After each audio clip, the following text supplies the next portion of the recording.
Hey everyone, welcome back to Mr. Holland's Classroom. Before we go into chapter 3 here in My Math, I wanted to just walk you through and make sure that we're getting our understanding of what we're about to be doing and what we're about to be learning. And in the beginning of the chapters, they have a couple of pages that they want you to go through.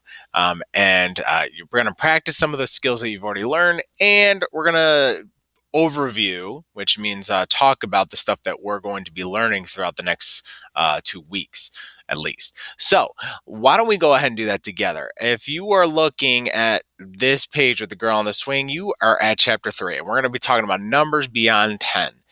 There's even a video that goes to it, and I will be watching that video with you guys in our lesson tomorrow.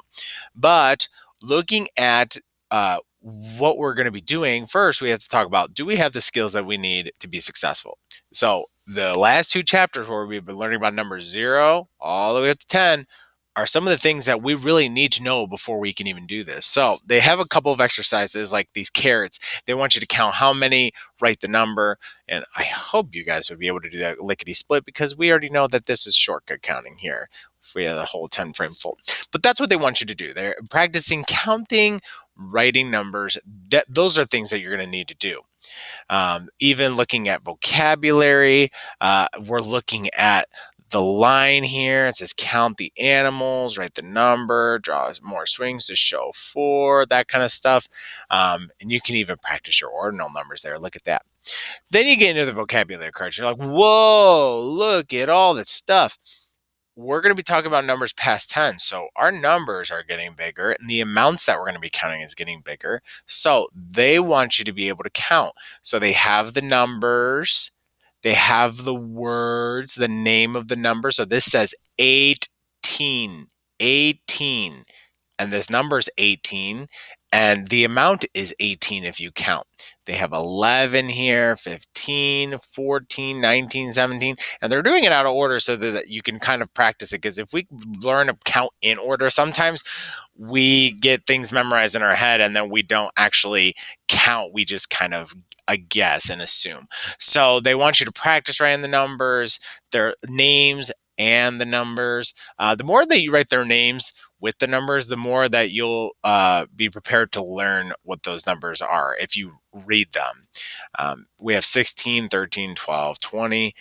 So these are mainly what we're going to be talking about. We've already talked about like greater than, less than, equal to, less, more, that kind of stuff. But this is really more focusing on those numbers.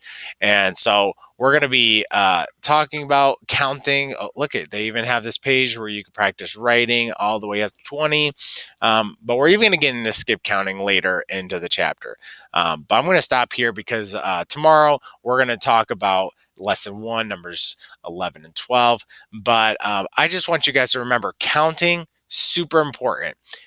Being able to look at each object and count it once so that you don't accidentally count something over and over and over again and then getting the wrong number. We need to be precise. So if it helps for you to touch each object as you count, do that. Or as you see me do on my papers, sometimes I'll put a little dash or a mark on it so I know I already counted that one because I put a little check on it. So I'm not going to count over that one again.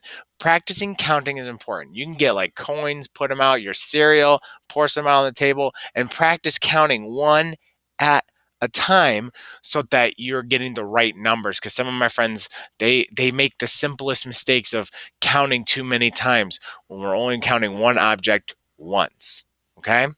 But I've already said enough. I hope you guys are working hard. Make sure you practice these with your mom, dad, or maybe your brothers or sisters. And then we'll get into the lessons tomorrow. But until then, I will see you next time. Bye, everyone.